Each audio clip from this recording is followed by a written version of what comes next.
Y'all probably can hear me already. My bad. Let me just go ahead and come to y'all.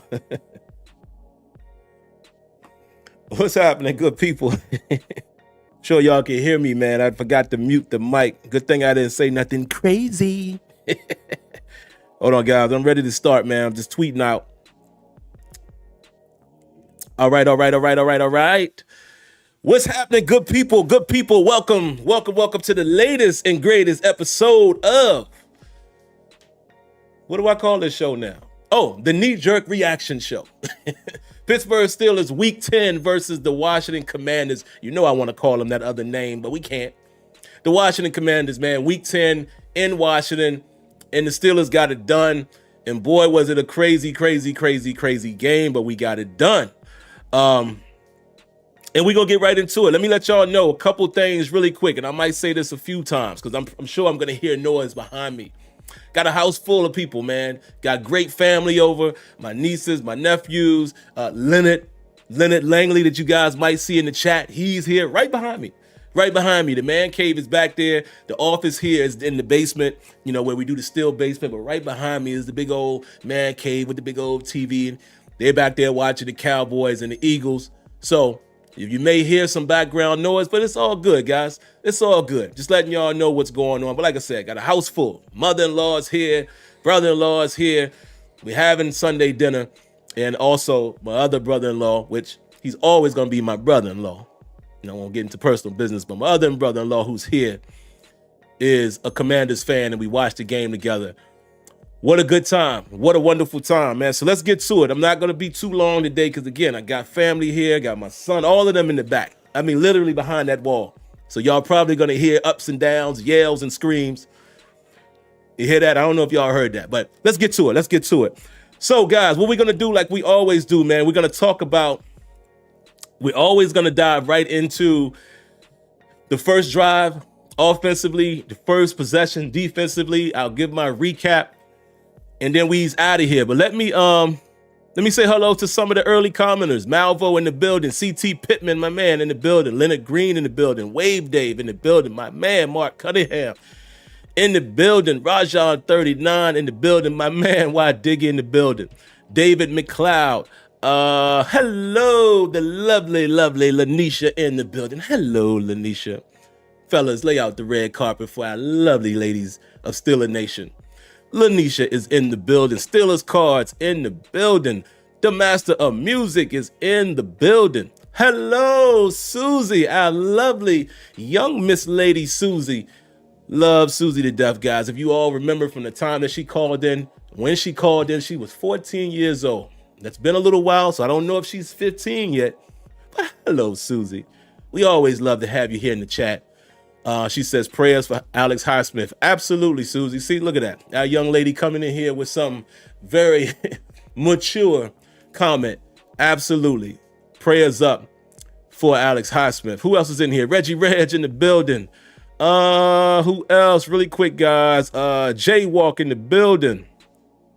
My good brother Kenyon in the building. And it's funny, yo, we don't text too much while the game is on no more. I think me, him, and Tony, we kind of just watch. You know, we'll text one or two things here and there, but I know we're all feeling the same thing. So let me get to it, guys. Let me get to it. Like I told you, got a house full. Excuse the background noise, but we're having a good time here, so I'm going to get to it. First offensive possession. This was interesting. Did not expect this from the Steelers, but they actually won the toss and took the ball. That was a interesting difference that we don't normally see the Steelers do. If I'm giving you my personal opinion, I prefer to always receive. This game showed the reason why. This game showed the reason why I would prefer to receive in the second half, right? Not in the first half. I'd rather kick, let my defense play, and then if it's a close game or if we're in need of points, I'd rather possess the ball in the second half first. And this game showed you exactly why. Right? But let's get to it, man. The Steelers did receive the ball. So on the first drive, they went with a toss. My bad. I said they elected to receive off of a toss. Read my own words there. First play, it ended up on the 25-yard line. We were only able to return it to the 25, so it didn't really give us much, right? Steelers start the drive in 11 personnel. That was something I notated. It was Calvin Austin, it was George Pickens, and Van Jefferson. The reason why I point that out is I definitely want us to continue to utilize more of that so we don't look so predictable in terms of running. So I appreciated us doing that. Handed the ball off to Najee Harris for a 2-yard gain. Right after that, we come back with the play action fake. We hit Donnell Washington for a 6-yard gain. Brought up a 3rd and 2. On 3rd down, they handed the ball off to Cordero Patterson.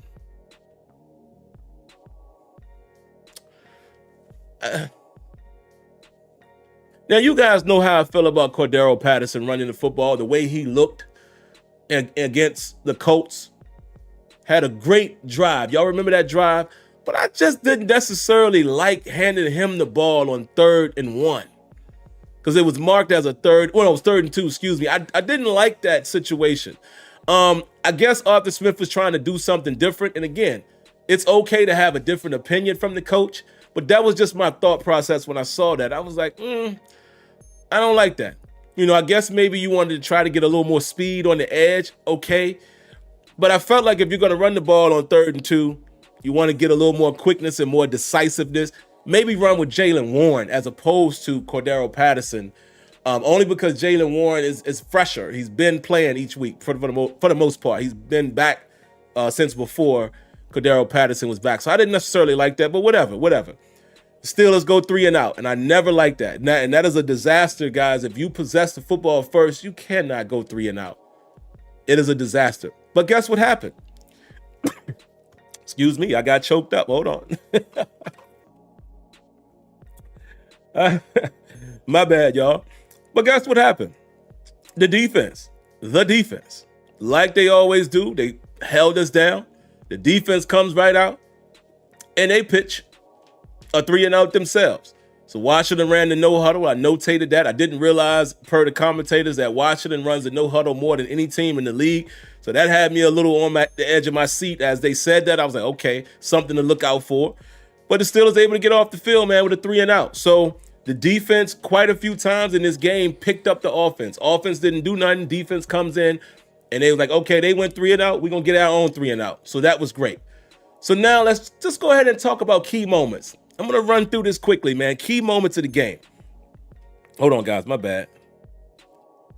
I got things going on with my phone, man. My bad. Hold on. All right, here we are. My bad, guys. So, key moments. And an interesting thing, I have a big paragraph for key moments, and I'm just going to read it as it happened, right? First quarter, the Steelers sack Jaden Daniels, and they force a 3 and out. Steelers offense goes down and a 3 and out again right behind that, following the sack on 1st down, right? The Steelers fake a punt, and with that fake punt, we have our very first office visit of the evening. The very first office visit of the evening. James Pierre, come hither. Come on over, buddy. We need to talk to you.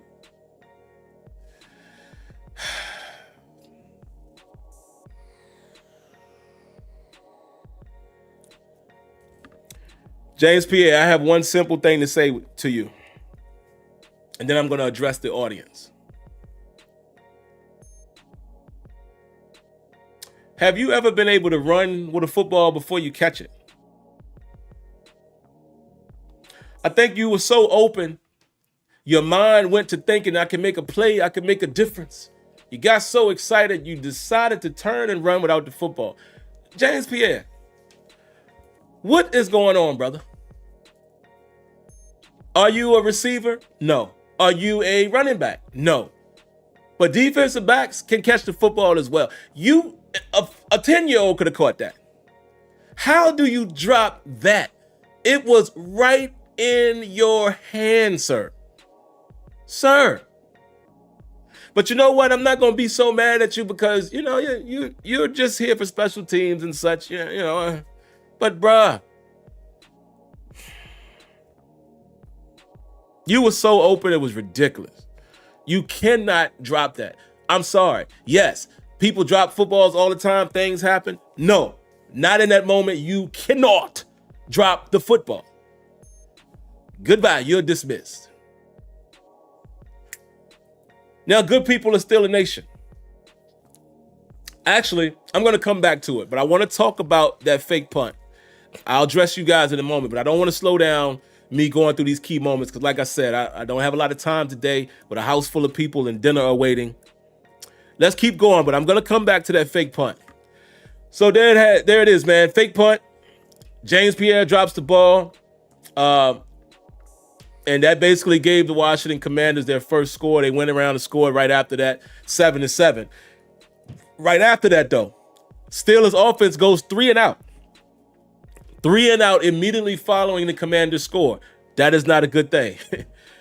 However, here comes the defense once again. Commanders go 3 and out right after we went 3 and out.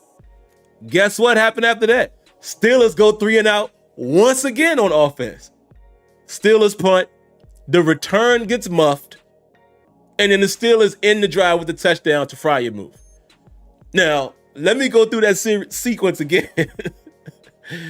After the Steelers' first possession, Steelers went 3 and out, right? But our defense forced the 3 and out.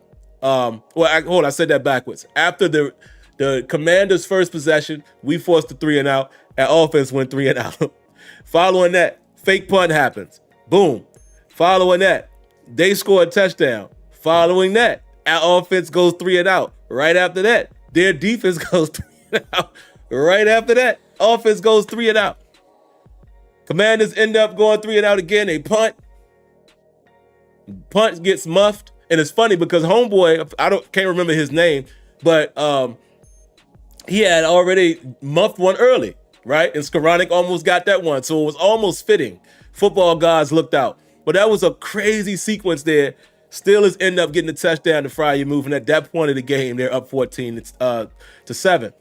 Another key moment, Washington puts together a extremely long drive and aided by defensive penalties, and they score with 15 seconds left in the half. And at that point, they are up. They are winning the ball game at that moment, if I remember correctly. I think they were then up. I can't remember what the score was, but I want to say, and maybe I'm wrong, guys, but, forgive me if I'm wrong, but I definitely know that Washington went down and scored right before the half. So maybe they weren't up then, but then when they came back to open the second half, maybe that's when they went up. But anyway, y'all remember that. They put a nice drive together, aided by defensive penalties. They score with 16 seconds left in the first half. Washington comes right out and hits a 54-yard slant to start the second quarter. Play action, opened up the middle of the field. 54 yards later, here they come marching again. Right after that, I said the Commanders go right down and score again. And at that point, it was 21-14 if I have my math correct. 24-14. It was 24-14 at that point. Excuse me. So, I guess right before the half, they did go up. That's when it was 17-14. Yeah, so they took the lead right before the half. They came right out at the half, scored. It's 24-14. Steelers come right back, and we match the touchdown with a run to Najee Harris. Put together a nice little drive. Najee Harris finishes the drive with a touchdown. Then the Steelers defense gets off the field right after that. Wait, hold on. Najee, it's 24-21. And then I said, nice catch and run by George Pickens on a third down to keep the drive going. And the Steelers defense gets off the field. I missed something here, but I did want to highlight that. And again, guys, forgive me, man. I'm all over the place when I'm taking notes, but I definitely wanted to highlight that moment when George Pickens, that nice catch and run on that third down, that was significant. And I think maybe I must be writing that in conjunction to the Najee touchdown. So I think that's how I notated that, because I said Najee scores, it's 24-21. Great catch and run by George Pickens on third down to keep the drive going. Okay, there we go. Now I'm back together. Defense gets off the field right after that with a 3 and out on the very next possession. And then the Steelers offense, guess what, goes 3 and out again. So one thing, man, that's plaguing this offense, and I was going to talk about it in an offensive recap, but I might as well talk about it here. It's too many 3-and-outs at inopportune moments, right? It's the NFL. Teams are going to stop you, but we seem to go 3-and-out at the wrong times, man. You know what I mean? Like, you get a score, your defense gives a 3-and-out, then you don't want to go 3-and-out right behind that. At least sustain the drive to give the defense some time to breathe. Even better, get down and get a field goal. Even better, go down and score a touchdown. But what you cannot do is go 3-and-out so often in those key situations. So very next thing I notated that was a key moment, Russell Wilson throws an interception late in the third quarter. Good thing that he was touched by George Pickens. At least that way they didn't get the ball, way up the field or what have you. And then I wrote, Washington rips the ball away from Jaylen Warren after a super long, nice drive by the Pittsburgh Steelers. We had them gassed, running the ball right up there, right up the middle, right down their throat. And Jaylen Warren, right at the 1-yard line, gets the ball ripped out. And, they did say that play could have been blown dead, but it wasn't. But at that point, you get a little nervous, man, because you kind of felt like, all right, the Steelers is imposing their will a little bit. They're going to take the lead. So to turn the ball over at that spot, that was rough to watch. Very rough to watch. So later on in the fourth quarter, guys, I wanted to make a notation here. I said the Steelers called a timeout at 2 minutes and 27 seconds left. And I wrote that timeout could have come back to hurt them, right? It could have come back to hurt them. I did not like us having to call that timeout while we were on offense, just in case we didn't get what we needed. I wanted to keep those 3 timeouts. So I have to notate that because we talk about time management. And again, can't really put that one on Tomlin. Maybe they let the play clock run down too far, so that would be more so on Russell Wilson. But I did not want to miss the notation for that. That could have come back to bite us in that key situation. Luckily, it didn't. But in the end of the day, we were able to get a ball thrown to Mike Williams, man. Welcome Mike Williams to the Steelers. He gets a touchdown, which eventually ends up being the walk-off touchdown, if you will, if you want to call that.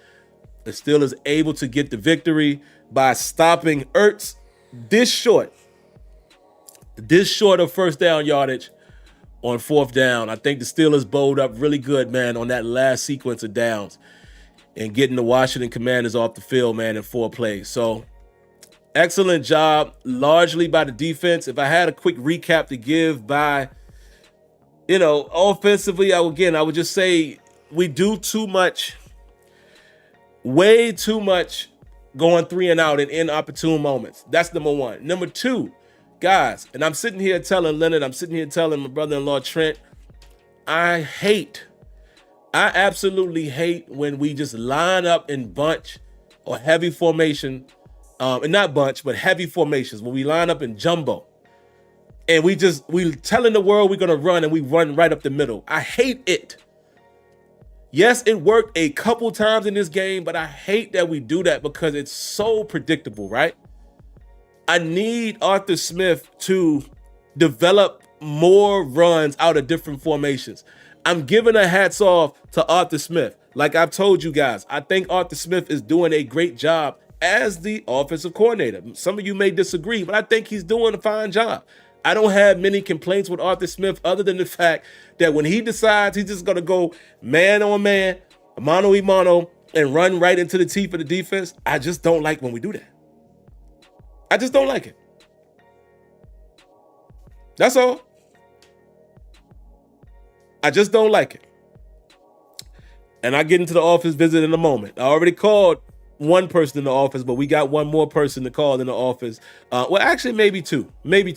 But in case you guys weren't here for that, I already called James Pierre in the office for dropping that, clear fake punt that would have worked. Defensive recap. Again, our biggest ailment is going to be we give up big plays. I think the defense played a relatively good job today, man, considering who they played. The Commanders have been putting up points. We held Jaden Daniels in check for the most part. Go look at the numbers. He didn't go crazy on us. We didn't allow the run to go crazy. We did give up a couple explosive plays. Of course, it happens, but that is the Steelers' Achilles heel, right? The Steelers doesn't really seem to be a team that You don't see so many super long drives against us. It'll happen once in a while, but usually teams are hitting us with that explosive play, and we just give up too many explosive plays. And some of it is just an alignment. Again, we saw it again on that slant. I'm going to give credit to Clint Kingsbury, and I'm going to give credit to Jaden Daniels and whoever else. But there's times where we just give them yards, where we clearly show them we shadowing the outside, and we're just going to let you go inside. And it's like, we got to find a way to not be so giving. And sometimes today when we were in man, we were right in their face. I'd rather us do that more than laying off. You know, and I know it's a down and distance thing at times, but that RPO, like play action, worked. That big hit 54-yard slant worked because, you know, play action, and then we give it the inside anyway. It was boom. It was money. But largely the defense did a good job. Like I said, the only thing we need to continue to work on, man, is try to limit the explosive plays. And when I say explosive, I'm talking 20 yards or more. Got to limit that as we continue down this journey. Outside of that, guys, let me get to my last two office visits, and then I'm going to come back. I'm going to talk specifically about that fake punt, and then I'll give you my thoughts about how I feel about this team right after this game, and then we'll get out of here. Where are we at? We're at 21 minutes. Doing good. All right. Second to last office visit of the night. Look. Yo, I swear, if I can turn the camera, he's right there. He already in the doorway. Come on in here, Broderick Jones. Come on, brother. Come on in here.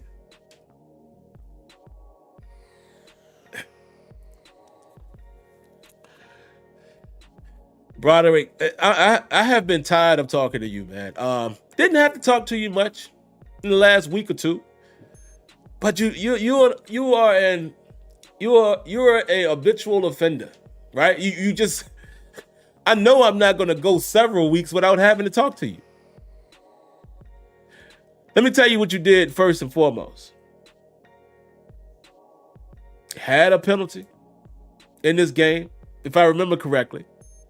I could be wrong. As I'm looking at my charting, Broderick Jones, I could be wrong. Excuse me. Actually, I don't see your name here for having a penalty, but I might have missed it. But at this point, sir, I've been trying not to do this. But in week 10, oh, look, the crowd agrees. You are now being referred to as number 77. You have lost your name. You was getting your tail whooped out there today, simple and plain.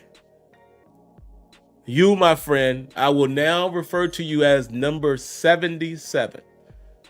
And if you start playing any worse, I'm going to just call you 77. I'm not even going to say number. You're just going to be 77. Sorry to have to do that to you, Mr. Jones, but until you show me otherwise, I will refer to you as number 77. Get it together. Because you're not looking good, brother. And finally, senior team, how did you know who I... It's funny. Number 77 knew who I was calling in the office. Ain't that funny? But hold on, before we get there, got to give a round of applause, man, to brother man, to you. I appreciate that Wonder Bread. Thank you so much.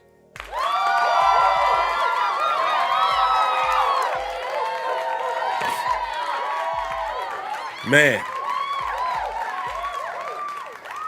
that was the one of the worst no calls against TJ Watt. I mean, the referee right there. Let me just say this, guys. You probably are seeing it when you watch some football after this show, later tonight as well, maybe even tomorrow. These refs just have not been consistent. There was even more plays in the game that they should have called. I even say on both sides. But the disrespect that TJ Watt gets in terms of drawing hold calls is, I don't know what else he got to do. And I'm not even mad at the guys who's blocking them, because if I'm getting away with it, I'm going to get away with it. But my God, this is getting pretty bad, NFL. It's blatant. It's bad. But my final office visit of the night, Joy Porter Jr. Come here, sir.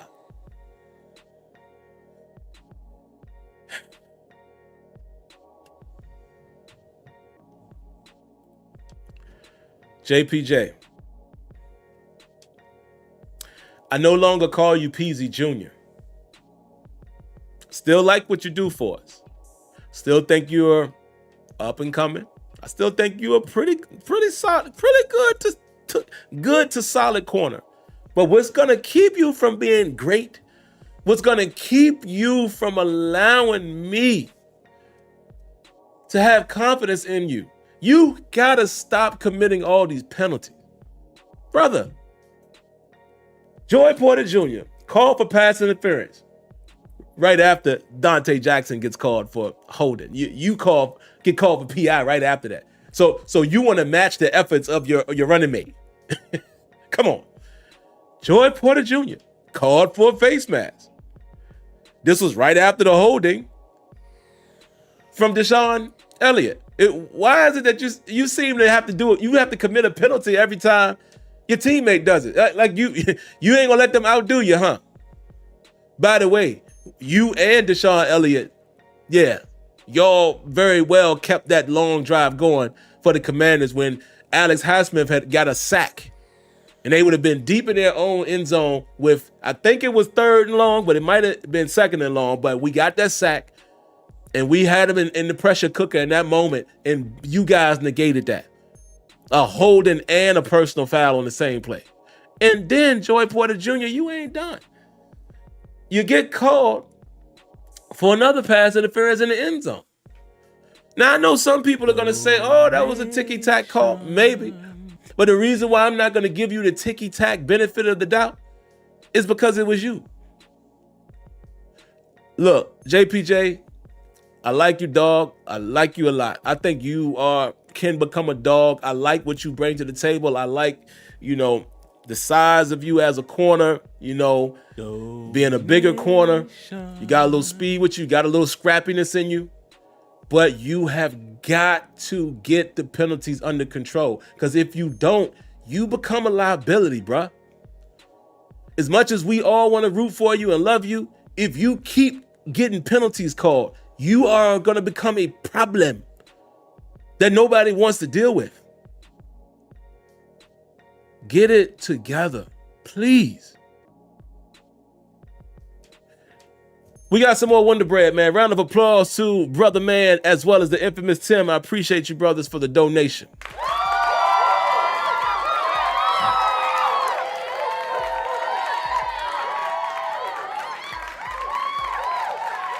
He says, Mike Williams and Preston Smith trade pickups really helped us in this game. Wow, yeah.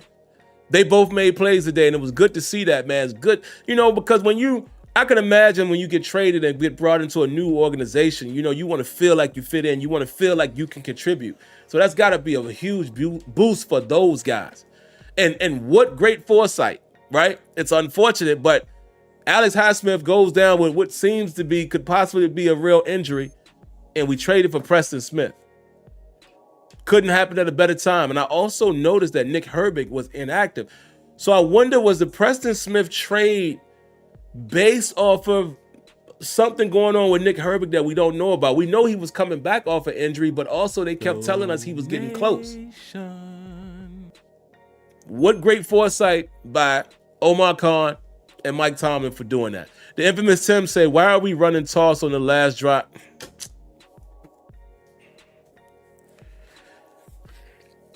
Tim, I'm with you 100%, man. I swear the only reason I have not called Arthur Smith back into this office is because he's done good otherwise.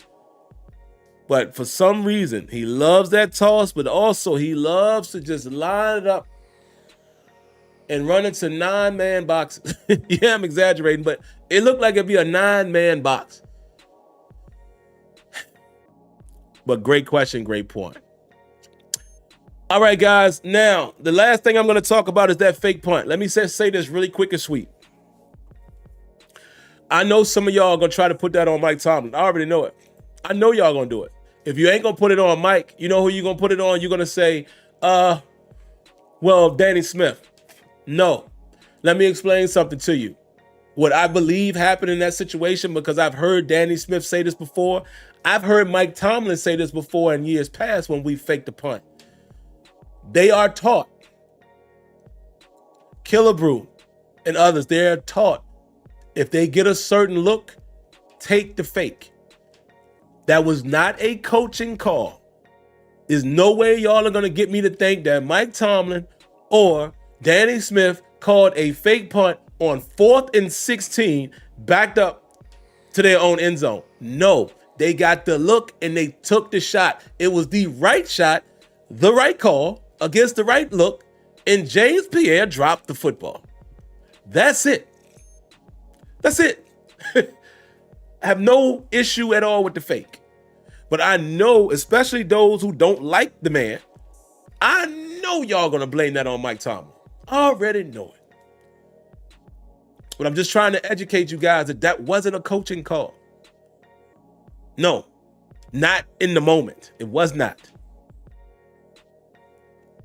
Perfect execution except for the catch. Oh, my bad. The infamous Tim. Quick round of applause.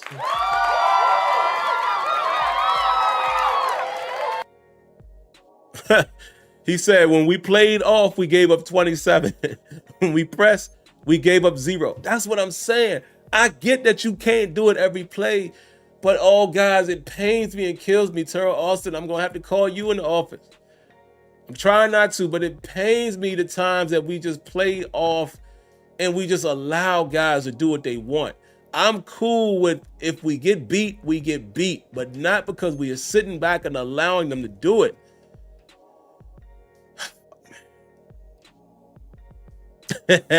Afro says, I'm blaming Coward for that call. Yeah, man, it's a call in the moment. You know what I'm saying? So it just didn't work. It just didn't work. But yeah, outside of that, guys, listen, this team, this Steelers team surprises me every week in saying that somehow we are a team now that can produce some points with Russell Wilson. Still going to have up and down offense. I get it. It's the NFL. You know, look at Kansas City. Kansas City, 16-13? It's the NFL, guys. It's any given Sunday, right? So I don't expect us to blow everybody out. However, I will say this. With us being able to consistently put up these type of points and move the football and our defense making plays, we have a chance to do something. And this Washington game gave me a little more of a peek behind the curtain of like, all right, okay, I see what this team might be capable of. I still think it's going to be tough to get the Ravens, but hey, if we can stifle the run, maybe. But I think the Steelers could be on their way to rounding out by the end of the season being a pretty solid team that could be dangerous, because we are playing good defense when we need to. Give up explosive plays, but our defense is hanging in there. And like I said, we played against a really good Washington team. And we did enough to beat them, edged them out, scored touchdowns when we needed to score, moved the ball, particularly in the second half when we needed, or the fourth quarter when we needed to.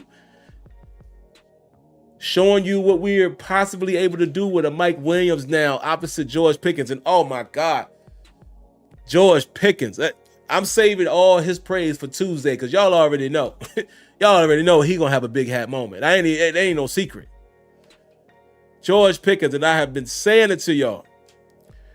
To me, he's one of the best pure hands catchers I've seen.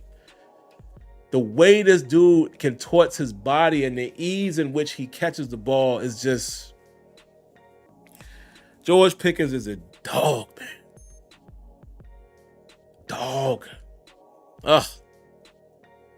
And the last thing to keep an eye on, man, is Dante Jackson went down as well. I saw James Pierre out there in that later possessions. Let's keep an eye on that. And prayers up, man, to Alex Highsmith, man. Have not heard anything from Tomlin. Obviously, I didn't get a chance to watch the presser, but prayers up to them, man. I hope it's not anything significant, not being selfish about the team, but just period. As a human, I hope he's not dealing with any traumatic injury. You know what I mean? So there you have it. But all right, guys, I'm going to go ahead and close this one out, man. I tried to do it in less than 30. It is 35 minutes now. I'm going to go enjoy family. Say hi to Leonard here in the chat, Leonard Langley. He's right behind me, right back here. We watched the game together along with other families. So we're about to have dinner, man, and I'm just going to go have what we like to call fellowship with my family. And enjoy that. Hey, we got the win. We 7-2. We need that going in to next week. And we'll talk more on Tuesday.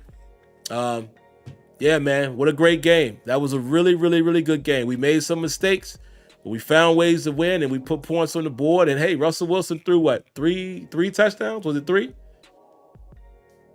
Was it 3 touchdowns? If my math is right, because I know Najee got 1. Yeah, Pickens, Freiermuth, and Mike Williams. So there you have it. But all right, good people, I got to love you and leave you. Y'all know the routine. If you haven't already, make sure you do this. Wop, wop, wop. Just need you to hit that like button. Consider subscribing to the channel and turn on your notifications, and also share the stream. That's the 4th option. Like and share. Those are the best 2 combinations. Like and share. But until next time, guys, I'm going to ask you guys to stay safe, be blessed, stay healthy. Good night. Thank you for tuning in. And like always, I shall see you guys in the next one.